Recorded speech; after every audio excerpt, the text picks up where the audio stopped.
কি আর বলবো ভাই, আমাদের আহাদ ভাই কি রেখে কি নিয়ে ঘুরে। আখির মতো একটা মিষ্টি মেয়েকে অবহেলায় দূরে সরিয়ে দিয়ে এখন মেকআপ সুন্দরী নিয়েই বর্তমানে আমাদের আহাদ ভাইয়ের ঘুরতে হচ্ছে। ভাবা যায় কি কপাল, নিজের কপালটা নিজেই পোড়ালো। মানে নিজের এখন কপাল পুড়িয়ে 100 বার চাপড়িয়েও এখন কোনোভাবে শুধরানো সম্ভব নয়।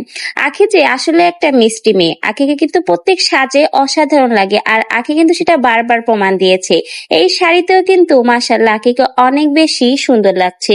সিম্পল সাজে এবং হালকা সুন্দর মেকআপে আখিকে কিন্তু বেশ চমৎকারই লাগছে। শ্যামলা বর্ণের অধিকারী আখি, কিন্তু প্রত্যেকটা সাজে যেন আখির জন্য পারফেক্ট। অন্যদিকে আবার অনেকেই দেখবেন তারা মূলার মতো ভ্যারভ্যারে সাদা, কিন্তু চেহারার সুরত একটুও ভালো না। তাদেরকে যেভাবেই সাজান না কেন আর যতই ঘষা মাজা করেন না কেন, যেভাবেই সাজুক না কেন তাদেরকে কিন্তু ভালো লাগে না। কিছু মানুষ আছে না, যতই সুন্দর হোক না কেন পাতে নেওয়া যায় না।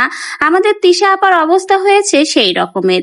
যতই সে গাদা গাদা মেকআপ করুক আর পাউডার মাখুক, সে কিন্তু কখনোই আখির মতো মিষ্টি চেহারার অধিকারী হতে পারবে না। আরেকটা জিনিসকে আপনারা খেয়াল করে দেখেছেন কিনা জানি না, অবশ্যই আমার আজকের ভিডিওটা দেখে একটু খেয়াল করে দেখবেন। আমাদের তিশা আপা কিন্তু আহাদ ভাইয়ের থেকে লম্বা। ভাবা যায় ব্যাডার থেকে বেটি লম্বা। আমাদের তিশা আপাকে খেয়াল করে দেখবেন, সে কিন্তু কখনোই হিল পরে না, সবসময় কিন্তু স্লিপার পরেই ঘোরে।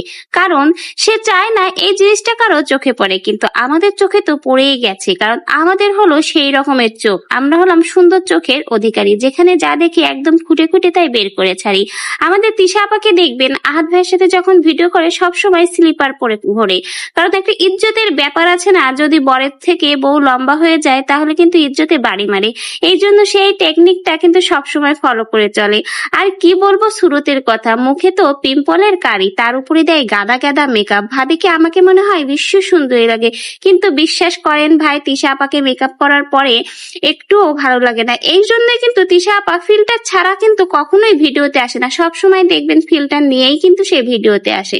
আর আখির কথা কি বলবো, শ্যামলা হলেও অল্প সাজে কিন্তু আখিকে ভালোই লাগে। আখি কিন্তু সবসময় ন্যাচারাল লুকেই থাকে, এবং আখি যে শ্যামলা সেটা কিন্তু আখি সবসময় প্রকাশ করে। আর এই শ্যামলা চেহারা নিয়েই কিন্তু আখি অনেক বেশি গর্ববোধ করে। আর আরেকটি কথা হলো, আখির এই শ্যামলা চেহারার জন্য আর এই মিষ্টি মুখের জন্যই কিন্তু আখি এত বেশি প্রমোশনের কাজ পায়, যেখানে আমাদের তিশা আপা সাদা মূলা হওয়া সত্ত্বেও কিন্তু এত বেশি প্রমোশনের কাজ পায় না। আখির এই মিষ্টি চেহারার জন্যই কিন্তু সবাই আখিকে এত বেশি প্রমোশনের কাজ দেয়। দেখতে হবে শুধুমাত্র সাদা মূলো হলেই হয় না, গুণও থাকতে হয়। আখির চেহারা এবং গুণ দুটোই আছে, এই জন্য আজকে আখি তার এই পজিশনে দাঁড়িয়ে রয়েছে। আর তিশা আপার কথা কি বলবো, সে যতই সাজুক আর যতই বুঝুক কোনোভাবেই আখির সমতুল্য হতে পারবে না।